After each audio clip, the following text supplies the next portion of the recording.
बिस्मिल्लाहिर्रहमानिर्रहीम अस्सलाम वालेकुम। आज आपके साथ जो रेसिपी शेयर करने लगे बड़े मज़ेदार शानदार सी ये खोपरे और दूध से बनी हुई ये मुंह में घुल जाने वाली मिठाई एक मरतबा आप ज़रूर ट्राई कीजिएगा। चले आए इसकी रेसिपी शुरू करते हैं।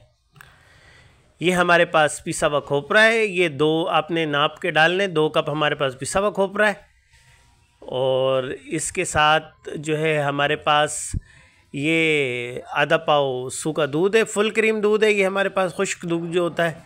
इसके पास हमारे पास पौना कप चीनी है और इसके साथ हमने ले लिया आधा लीटर दूध। इसमें से दूध आप बचा लें थोड़ा सा, 1 कप जितना। ये हमारे पास हाफ लीटर दूध है। अभी हम एक किसी बाउल में जो है ये हमारे पास जो आधा पाव सूखा दूध है उसके अंदर पौना कप चीनी डालेंगे।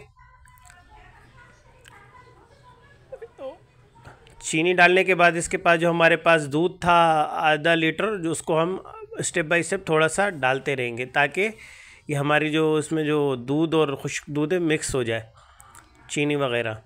आपने इसमें गिल्टियाँ नहीं बनने देनी है, इसको बिल्कुल आपने मिक्स कर लेना है। सारा दूध शामिल नहीं करें इसमें, थोड़ा सा आप बचा लें। इसके साथ हम इसको थोड़ा इंटरेस्टिंग बना लेंगे, इसमें फूड कलर डालेंगे। हमारे पास रेड कलर है दूध में, अगर आप रेड कलर डालेंगे तो इस तरीके से शेड आएगा, पिंक कलर। ये हमने इसको डालकर थोड़ा सा डालकर इसको मिक्स कर लिया। आप ज़्यादा नहीं डालें, पहले देखें कि कलर आपको सही लगे तो आप फिर मिक्स कर लें। ये हमारे पास है, हमको थोड़ा लाइट कलर लगा इसलिए हमने थोड़ा सा और शामिल कर लिया इसमें रेड कलर। देखिए इस तरीके से आप शामिल करके इसको जो आपने बिल्कुल मिक्स कर लेना ताकि इसमें गिल्टियाँ नहीं बने। ये हमारा बैटर रेडी हो चुका है तकरीबन। अभी जो हमारे पास पिसा हुआ खोपरा था, अभी इसको एक कढ़ाई में हम इसको 5 मिनट तक भून लेंगे अच्छी तरह। इस तरीके से करने से इसमें बड़ा अच्छा फ्लेवर आता है। ये जो खोपरा है हमने एक कढ़ाई में इसको बिना कुछ डाले इसको हम 5 मिनट तक भून लेंगे।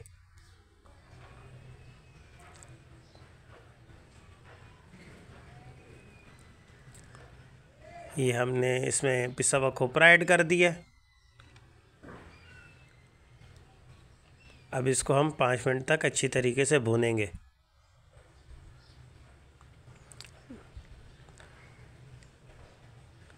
अब इसको हम नीचे उतार लेंगे। आपने चूल्हे से इसको नीचे उतार लेना, इसके अंदर फिर हम मिक्स करेंगे। नीचे उतार कर आपने मिक्स करना है। मिक्स करने के बाद फिर इस कढ़ाई को आप दोबारा फ्लेम के ऊपर रख दें। हमने नीचे उतार कर इसको अच्छी तरीके से मिक्स कर लिया, फिर हमने चूल्हे पे इसको दोबारा रख दिया। अब इसको हम तब तक पकाएंगे जब तक इसके अंदर से मॉइस्चर ख़त्म नहीं हो जाता। तकरीबन 10 से 15 मिनट लगते हैं। बड़ी अच्छी मज़ेदार सी ये मिठाई तैयार होती है मुंह में घुल जाने वाली।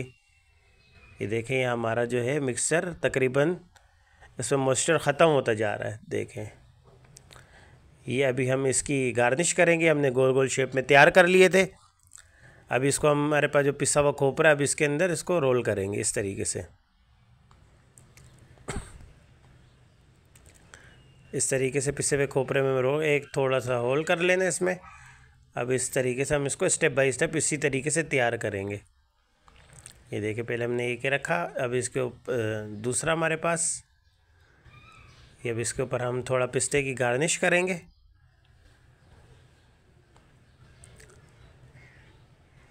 देखें इस तरीके से आप बनाएं, बड़े मज़ेदार बनती है ये मिठाई।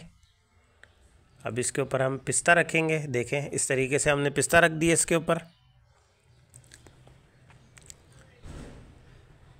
ये देखें माशाल्लाह हमारी कितनी खूबसूरत सी मिठाई तैयार हो रही है। अगर आपको हमारी वीडियो अच्छी लगे लाइक करें, सब्सक्राइब किया करें। और ये देखें माशाल्लाह हमारा फाइनल लुक आ गया इसको। देखें माशाल्लाह कितनी खूबसूरत सी मिठाई बनी। एक मरतबा आप ज़रूर ट्राई कीजिएगा। अगर हमारी आपको रेसिपी अच्छी लगे तो लाइक करें, सब्सक्राइब करें, शेयर करें और बेल आइकन को लाजमी दबाएं। इस तरह की मज़ीद वीडियो आप तक पहुँचे। अल्लाह हाफिज़।